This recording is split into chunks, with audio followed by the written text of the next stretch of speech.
কতদিন একা একা থাকবো, ভালো লাগে না।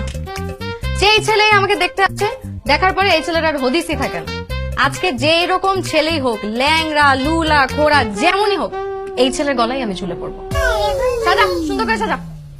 এই তোরা তাড়াতাড়ি তৈরি হ, এত সাজাবার কি হলো? আন্টি বুলবুলি আপু নাকি ভালো লাগে না, আজকে নাকি কানলোরা যাই আসবে তার সাথে ঝুলে পড়বে। যা মুখে এসে তাই বলে, লজ্জা করে কিছু নেই। এই তাড়াতাড়ি নিয়ে আয়। দেখতা কোনটা ভালো লাগে, এটা না এটা? ঠিক আছে, এটাই না? মেকআপ দে, মেকআপ দে, আরো মেকআপ দে। দেখেন, আমি বুঝতে পারছি আসলে এভাবে হুট করে অচেনা অজানা একজনের সঙ্গে আপনি কথা বলবেন, বিষয়টা একটু আপনার জন্য বিব্রতিকর। না না, বিব্রতকর কেন হবে? এর আগে কত ছেলের সাথে কথা বলেছি। আপনি হলেন 2 ডজন, মানে 24 নম্বর। 24 নাম্বার? হ্যাঁ, আপনি হলেন 24 নাম্বার। এর আগে 23 জন ছেলের সাথে এই রুমে বসেই কথা বলছি। মেয়ে দেখতে আসে, সবাই একটু আলাদা করে কথা বলতে চায় আর কি। এইভাবে করতে করতে 23 জন ছেলের সাথে এই রুমে বসেই আমি কথা বলছি। আর অনেকে তো আপনার মতন লজ্জাও পায়। মাঝে মাঝে প্রাইভেসির দরকার হয়, তাই আমি প্রাইভেসির জন্য গেট লাগিয়ে দিই। গেট লাগিয়ে গল্প করতেন? হ্যাঁ, কত ছেলের সাথে ঘন্টার পর ঘন্টা গেট লাগিয়ে গল্প করেছি। আপনার প্রাইভেসি লাগবে, আমি গেট লাগিয়ে দিই? না না, বুঝুন না। না না, কোনো সমস্যা হবে না, কেউ কিচ্ছু বলবে না, আমি গেট লাগিয়ে দিচ্ছি। প্লিজ দেখেন, গেট।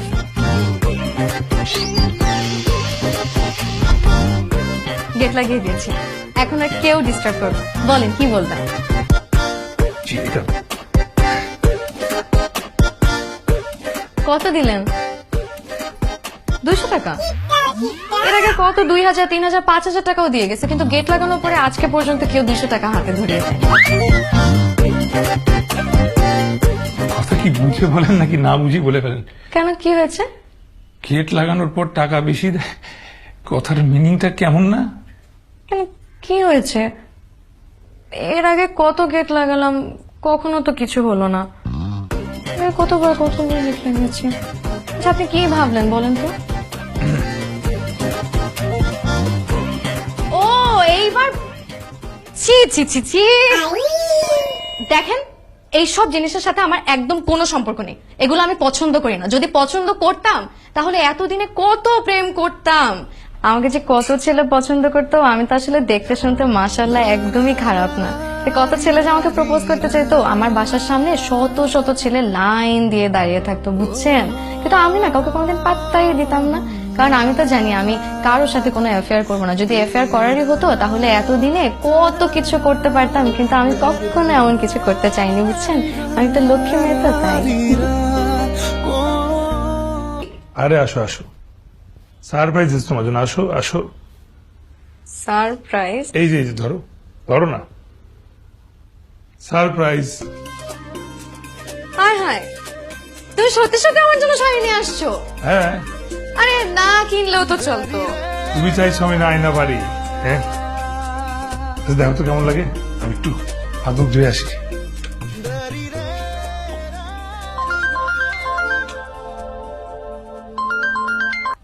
হ্যালো, আবির সাহেব আছেন? উনি তো নাই, কিছু বলা লাগবে বলেন।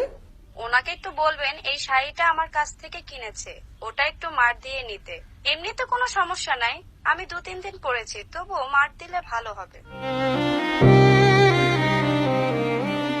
আচ্ছা, বলবো।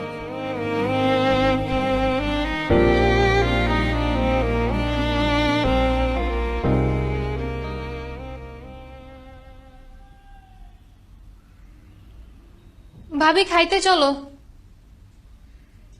বাহ, শাড়িটা তো অনেক সুন্দর। কে দিল? কে দিছে জানো? কে?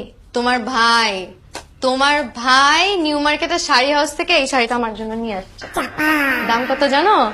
কত? 7,000 টাকা। ভাইয়া তোমার জন্য 7,000 টাকাতে শাড়ি আনছে? হ্যাঁ।